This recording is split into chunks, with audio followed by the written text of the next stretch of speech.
No playoffs this season for the Bengals, Falcons, or Dolphins, but there's plenty to be excited about for the future. We'll tell you what that is today on the Locked On NFL Scouting Podcast.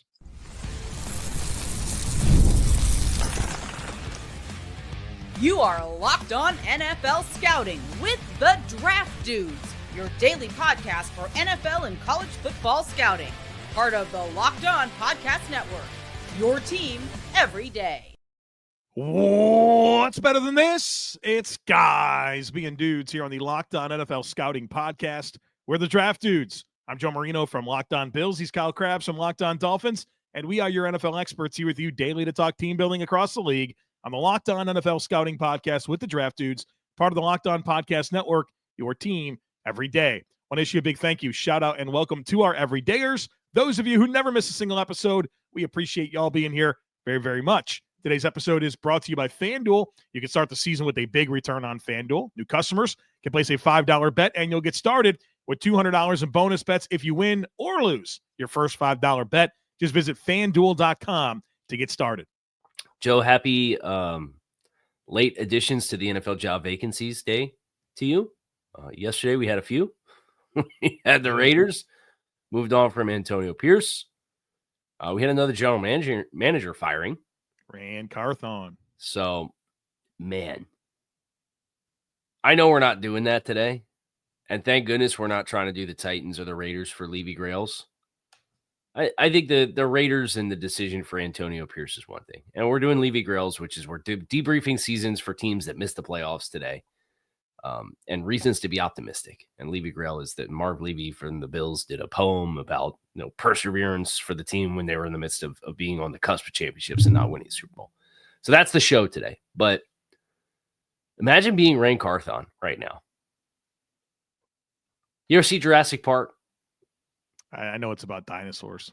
Okay. Well, there's Jeff Goldblum's character, Dr. Ian Malcolm. There's a scene where they're riding around in the car and he goes through like the cycle of like, God creates dinosaurs. God destroys dinosaurs. God creates man. Man creates dinosaurs. It's like this big cycle of like the craziness of man recreating dinosaurs. And I think about that scene, and that's what it's like to go through Miss Amy fires Mike Vrabel, or fires John Robinson and keeps Mike Vrabel. Miss Amy keeps Mike Vrabel and hires new general manager, Ran Carthon.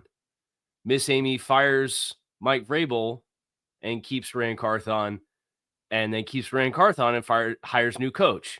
And then Miss Amy keeps new coach and fires Ran Carthon. And it's like every year there's been a half change for like 3 straight years for the Tennessee Titans, and that's on the heels of a lot of spending, a lot of cash commitments that Ran Carthon was given the opportunity to do one offseason ago. And to have that short of a leash is just, it's a tough scene for Ran Carthon.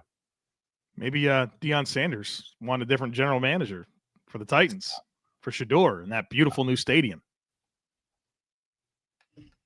Fight on, my men. I am hurt, but I am not slain. I'll lay me down and bleed a while, and then I'll rise and fight again. Bengals, Falcons, Dolphins, Levy Grail time will tell you why you need to be optimistic. And Kyle, as we start with the Cincinnati Bengals, I think it's about one player. It's Joe Burrow. And I think that Josh Allen is the best player in the league. I think Joe Burrow is the best quarterback in the league.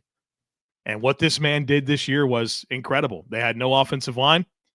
Wait, I'm only supposed to say nice things. They have Joe Burrow. He's really, really good. Thank you. Yeah, I catch myself there. Yeah, led the league in completions, attempts, yards, touchdowns, and did a whole lot of legwork on his own. Right? Yeah. And especially this stuff down the stretch when like you had to flip a switch, when you had to be incredible. And Joe was awesome coming out of the bye when they were 4-7 and they scored 38 points on the Steelers and lost the game anyway. And then they win the last 5 games, including a game against the team that went to the playoffs in Denver and another win against Pittsburgh. Exactly what you would hope your reaction would be for a player that you perceive to be one of the best quarterbacks in the league and a franchise player. It's exactly what you want.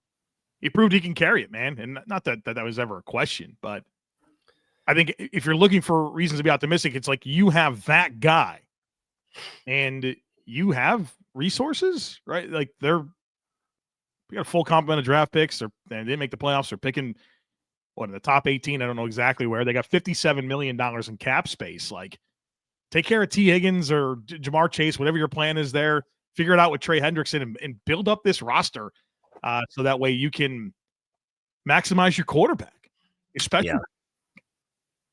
Jamar Chase won the Triple Crown. Yeah, that's a reason to be optimistic because that's a player you're not going to let get away from you, right? He's not going anywhere. Can't. This is Levy Grill, so I won't say my thoughts on a contract not being done before the start of the season because we're only going to be positive in these segments for these teams.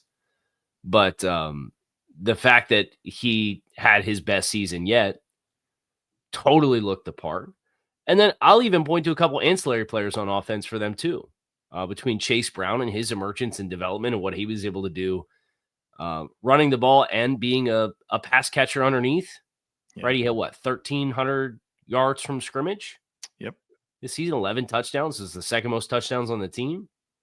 And then Mike Gesicki is a free agent ad for them as kind of the third receiving player and a big body who's a glorified slot, but like not surprised at all that Joe Burrow with his style of play really jived with Mike Gesicki to get him back on track. Mike finished with 65 catches for over 650 yards. And that's more yards. He had more yards and more catches than he did in the last 2 seasons combined. If I'm doing the math right. Yeah. 61 and just over 600 in the last 2 seasons combined between Miami and New England.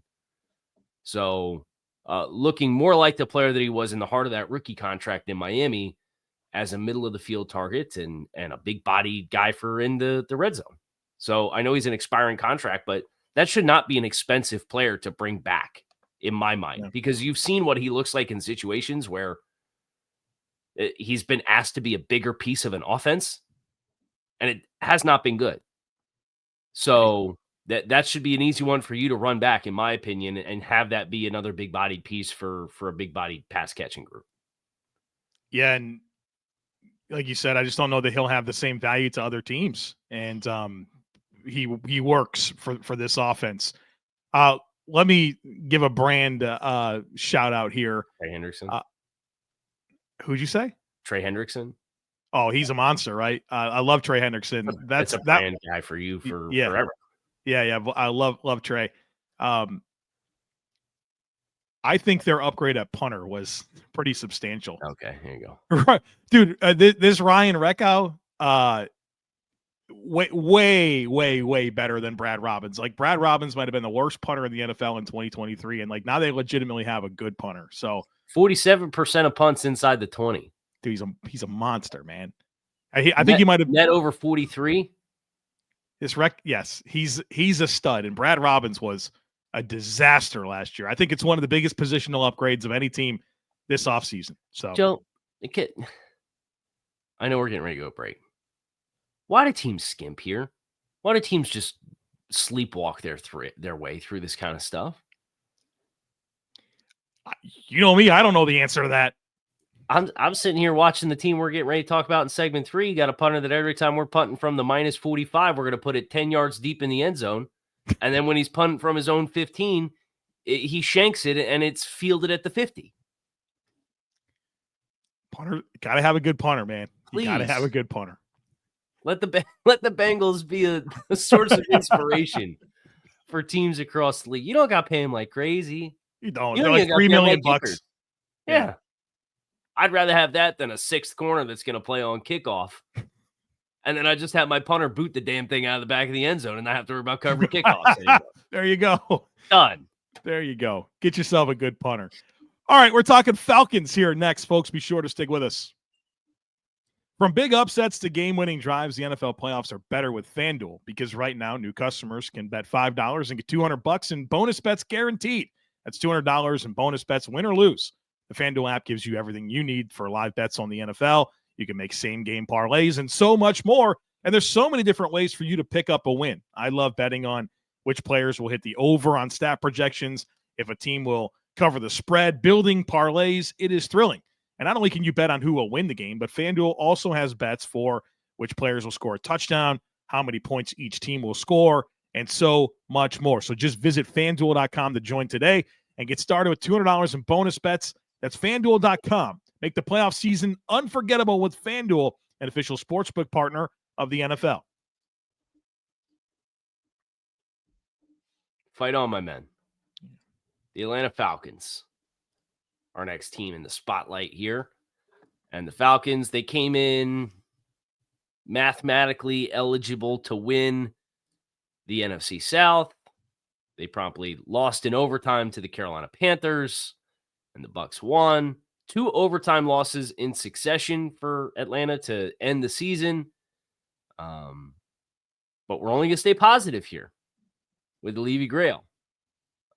So I think you look at Atlanta, this conversation becomes relatively easy when you're looking for conversations to be optimistic about.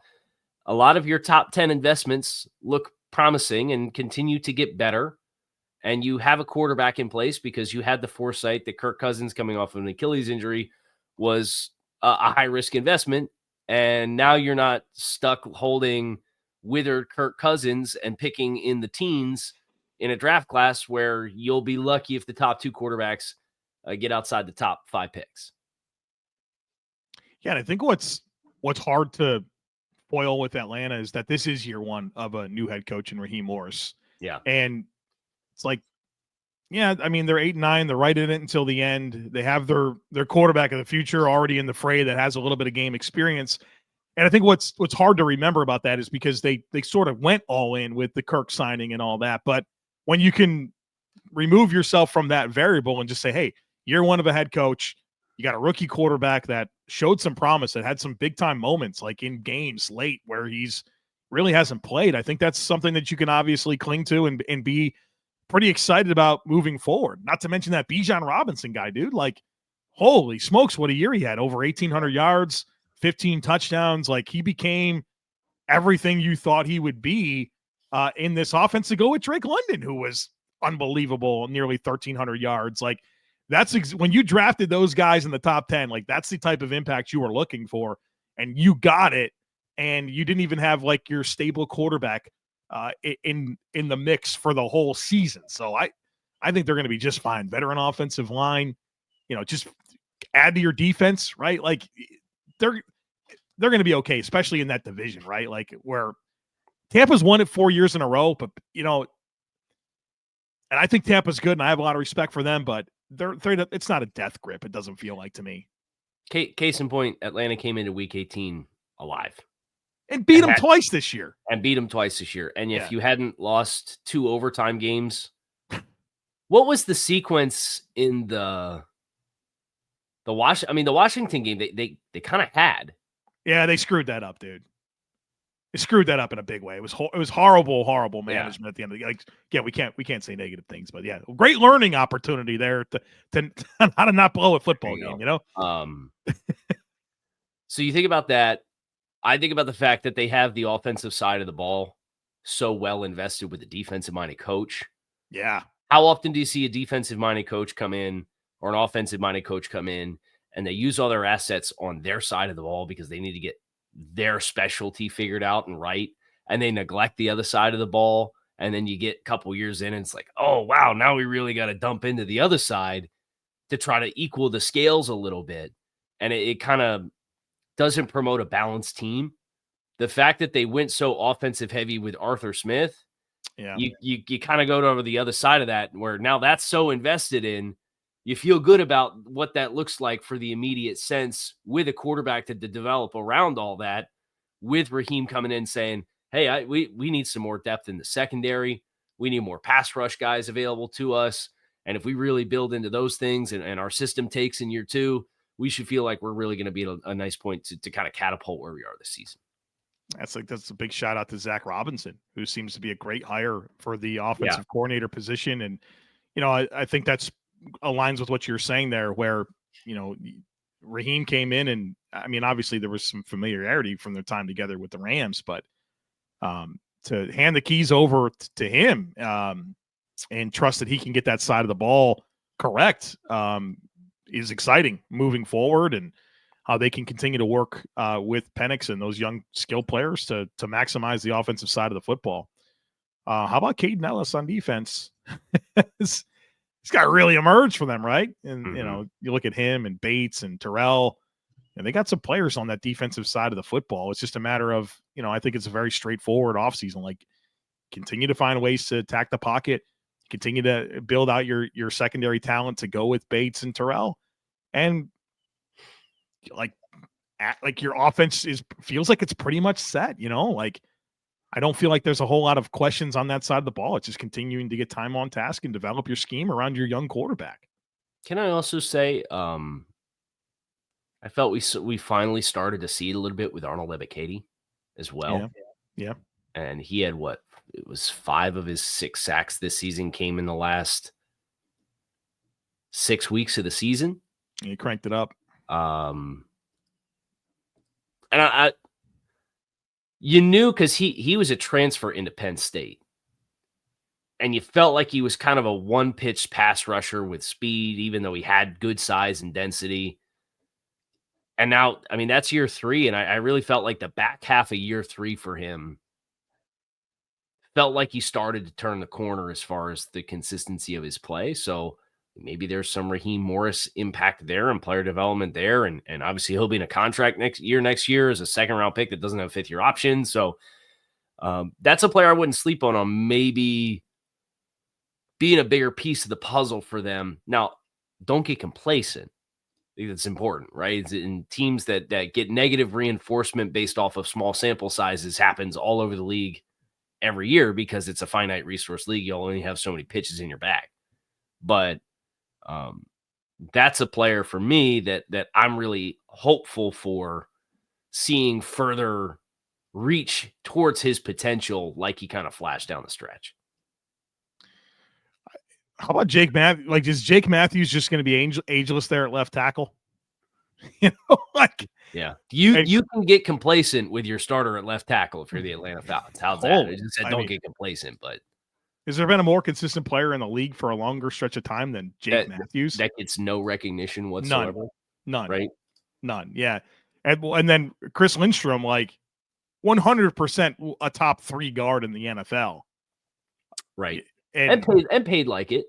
Yeah. Yeah. I mean, he's only 27 years old, man. Like, he's on one heck of a path. Jake's gonna be 33.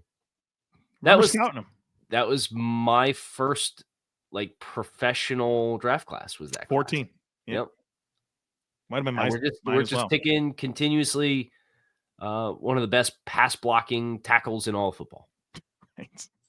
Right. And I mean, like Bergeron looks like a good young player at left guard, and Dahlman was hurt this year, if I'm not mistaken, at center, and he's a good young center. So is he an expiring contract? This was his 4th season. I would think it probably is. I'm sure they're going to want to take care of him. Yes. He is set to hit the market. Yeah, get that one taken care of. He's 26 years old. So perfect kind of scheme fit for that offense. He's with Wasserman. They'll take good care of him. He'll get good money somewhere else. Or he'll get good money somewhere in Atlanta or elsewhere in about 10 weeks. Yeah, has that sunk in yet? We're 10 weeks from free agency. I know you're not for you because you got a whole playoff run to get ready for, but I'm sitting here like planning my off-season content. It's like I don't know how I'm gonna get everything done before free agency. Dude. And I'll have less time to do it too. So yeah, you're dumb. You're dumb. Speaking of that, we'll talk about the Dolphins on the other side of it, folks. That's right. Be sure to stick with us. It's playoff time, and if you're like me, you want to make the most of these final weeks of football action. That's where Prize Picks comes in. If you love football and want a chance to win real money while watching games, Prize Picks is the place for you. It's the best way to turn your sports opinions into cash with daily fantasy player projections. With Prize Picks, you simply pick more or less on player stats like total passing yards or rushing touchdowns for a shot to win up to 1,000 times your money. You can make your picks in less than 60 seconds, and whether you're looking for a flex play to boost your payout or want to cash out quickly, Prize Picks has got you covered. And with over 10 million members and billions in winnings, it's clear that people are loving this platform. I've been using it for a while now, and I'm having a blast. It's so easy to use, and I love how fast the payouts are. Seriously, I've gotten paid out in as little as 15 minutes when my picks hit. Plus, the weekly promos like Taco Tuesday discounts add even more value to my lineups. Here's a special offer for Locked On NFL listeners. Download the app today. Use code Locked On NFL to get $50 instantly after you play your first $5 lineup. Again, download the app today. Use our code Locked On NFL to get $50 instantly after you play your first $5 lineup. Prize Picks, run your game. Did Rocket Money help you find any subscriptions that you forgot about or were paying for twice? Folks, that happens. People have subscriptions they don't use. They have some subscriptions they're paying for twice. Rocket Money can help you track that all down. It's like having a personal assistant for your finances. Rocket Money is a personal finance app that helps find and cancel your unwanted subscriptions, monitors your spending, and helps lower your bills so you can grow your savings. It brings everything together in one place, whether it's subscriptions, your spending habits, or even goals you want to hit this year. Rocket Money has over 5 million users and has saved a total of $500 million in canceled subscriptions, saving members up to $740 a year when using all of the app's premium features. They can help you with the goals feature where you can set aside money automatically for your future. There's no more stressing about budgeting every month. So check it out. Cancel your unwanted subscriptions and reach your financial goals faster with Rocket Money. Go to rocketmoney.com/lockedon today. That's rocketmoney.com/lockedon. rocketmoney.com/lockedon.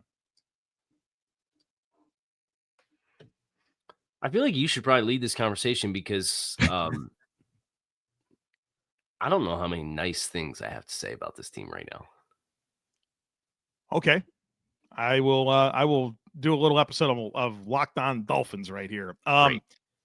If I'm optimistic about Miami's future, a lot of that's rooted in Anthony Weaver as his defensive coordinator. I've been very complimentary of him all season long, and I'm looking for the first time right now. This was the number 4 team in total defense, 10th in scoring defense, and they didn't have their players.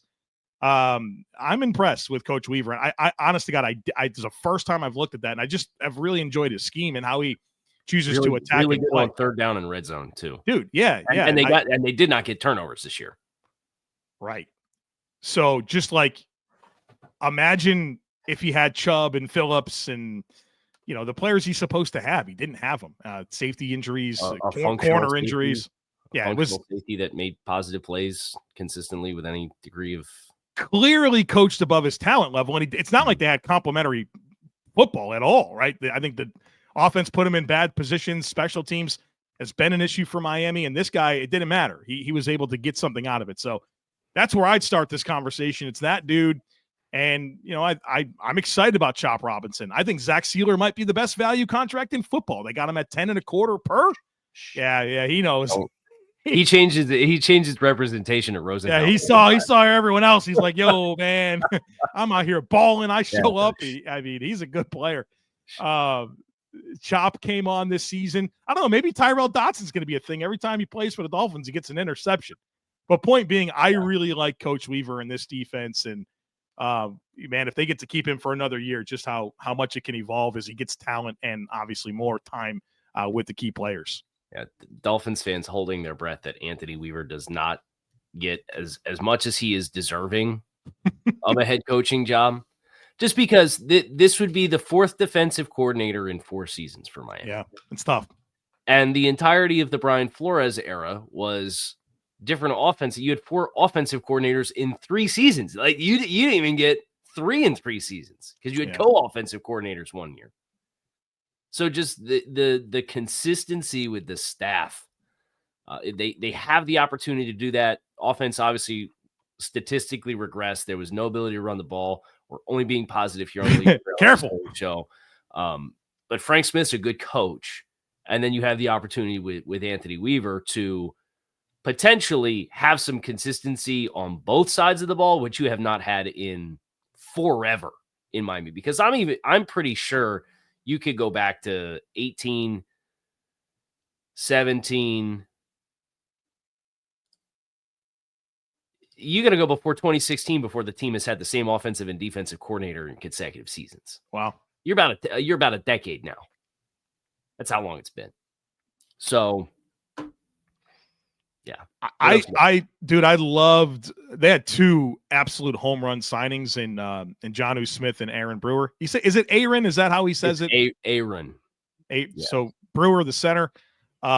I'd put Jordan Brooks in that conversation. Yeah, it's a good call out. Jordan Brooks had a great season for Miami, but on that offensive side, like we always wondered, what does this offense look like with a meaningful tight end? And I think Jonnu Smith, did he have the best tight end in the history of the Miami Dolphins, or that best tight end season? Yeah. He was a problem. And Brewer, man, like for what this rushing offense wants to be, his range is off the charts. Like he's explosive, and what he can do in space is unbelievable, man. And I think, obviously injury to Tua hurt them a ton this year, but I think there's some nice pieces that exist on this offense that they can move forward with. And I listened to the press conference yesterday from Greer and McDaniel, and I thought what'd you think of that? I thought they were a little bit, I didn't appreciate their tone, to be honest with you. It felt like they were a little sarcastic and tongue in cheek with a lot of stuff. But at least there was some acknowledgement of things. And, if you take them at their word and they do prioritize the offensive line, I think it's going to be a big deal for especially the guard spots next to Brewer. I think obviously Jackson's a good right tackle. But if they're serious about that and they can build with some of the skill players that exist, obviously there's questions about Hill's future, but if he's not back, you still have Waddle, Smith, Achane, a young back and right. There's stuff to build out here, but I think if they get that guard position stabilized, it's gonna really help this offense kind of get back to what we expect it to be. I think the Tyreek Hill thing has the opportunity to be a positive for Miami. 100%. Because I don't know who the reporter was that asked the question in the press conference yesterday, but they referred to it as effectively high school stuff. Yeah, I heard it. Like players being late, not showing up, repeat offenders. And that's where I think you get into where Mike McDaniel has room to grow still. I think he learned the hard lessons this year. And that was the theme of the show that I did yesterday, Joe, was that this team at times, the first two seasons, it's what we just got done talking about with Raheem Morris coming into Atlanta, right? It was a defensive-backed coach with a group that invested a lot in the defensive side of the ball. And then Mike comes in and he gets the offensive side right, and they start to invest there, and they had a balanced roster, and then they had key contracts that come up, and the balance has kind of flipped around on them a little bit. But I think Miami got a lot of negative, positive reinforcement, if that makes sense. In that Mike being this hands-off coach, being it's your locker room, you guys got to lead it, you guys got to keep each other accountable. And they'd have won 12 games if Tua didn't get hurt in 2022. Now, he did get hurt in 2022, so they won 9 games, but they made the playoffs. And then they won 11 games in 2023. Those were his first 2 years, right? Mm-hmm. Well, it goes on long enough, and the leash gets too long for some of the guys that take liberties with that. And now there's this realization. And if they're going to be authentic about being more accountable and having more accountability coming from the top down, the Tyreek Hill thing is the opportunity to send the message. And he asked for a trade out. Now, and then they said, Chris Greer said he didn't ask me for a trade out, but he didn't backtrack. Mm-hmm. But that's your most talented player who's on the wrong side of 30 with a $52 million cap hit in 2026, that you have a break even from a dead cap perspective versus what he's on the books for. That's a guy that sets his own schedule more often than not. Came out and said in the stretch run, I don't practice enough. And then he came out and practiced really hard and magically went 9 for 9 on targets and receptions and over 100 yards against Cleveland with a backup quarterback in.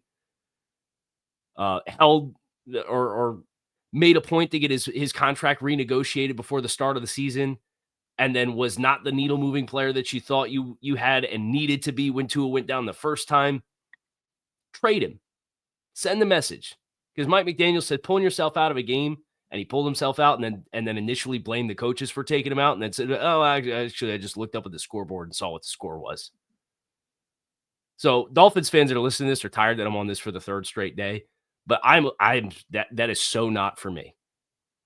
And that's as nice of a way as I can put it. So if you want to preach that's not going to be tolerated and we're going to be more accountable in this building moving forward, your best player, there's a window of opportunity where he can continue to be your best player, but you do know you're on borrowed time with that in that regard.